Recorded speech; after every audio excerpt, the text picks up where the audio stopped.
A blessed day to everyone po. So, burden na po, no? Nabasa na po natin yung mga chapter 6, 7, 8, 9, and 10. So, 5 chapter po tayong muli sa ating Bible reading for today. No? And I just wanna share lang po na sa bandang huli po, sa chapter 10 po ay nagkaroon po ng conclusion, no? O uh, inelaborate ng Lord bakit po namatay si Saul.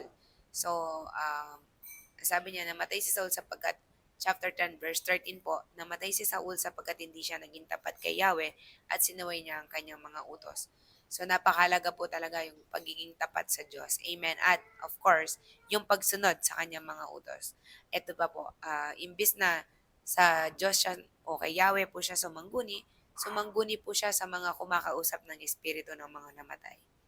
No? Yun po ay isang malaking ah, pagkakamali po ni Saul nung panahon na yun, no? And kaya po siya ay hinayaang mamatay ng Lord, no? O mapatay ng Lord, no? O mapatay ng ibang tao. Actually, hindi po pala ibang tao. Actually, siya po ang pumatay sa sarili niya. Siya po yung natamaan, malubha po yung sugat niya, pero ang ginawa po niya, nagpakamatay po siya, no? Ah, kasabay pa po niya yung mga tatlong anak niya at mga lahi pa po niya. So, at ibinigay yung paghahari kay Haring David, no, na anak ni Jesse. So, dito pa makikita po natin na pinapakita ng Lord na matay si Saul dahil hindi siya naging tapat. So, baka kung naging tapat po siya kay Lord, hindi siya mamamatay. Nakita naman po natin na ang katapatan na ang pagkakaroon ng katapatan sa Diyos po ay nagpapahaba ng buhay. Amen. Totoo po 'yan. And um, tayo po dapat ay yun nga po, one of our guidance is the law, no, o yung mga utos ng Lord.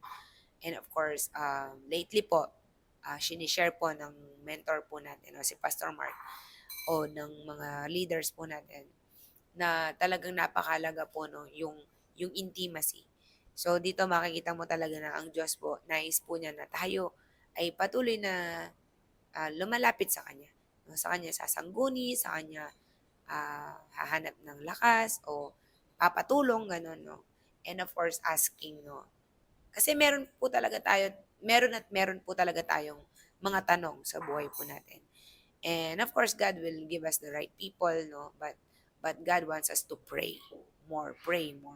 So, that's my highlight for tonight, and I hope na bless po tayo, and let's continue to have every lesson, no? Every lesson, every pattern, every example to follow, or example or not example to follow.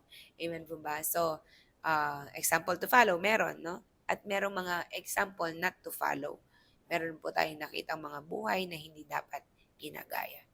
So, that's my highlight today, and let's continue to pray po, no, and meditate always the Word of God in our life. God bless po.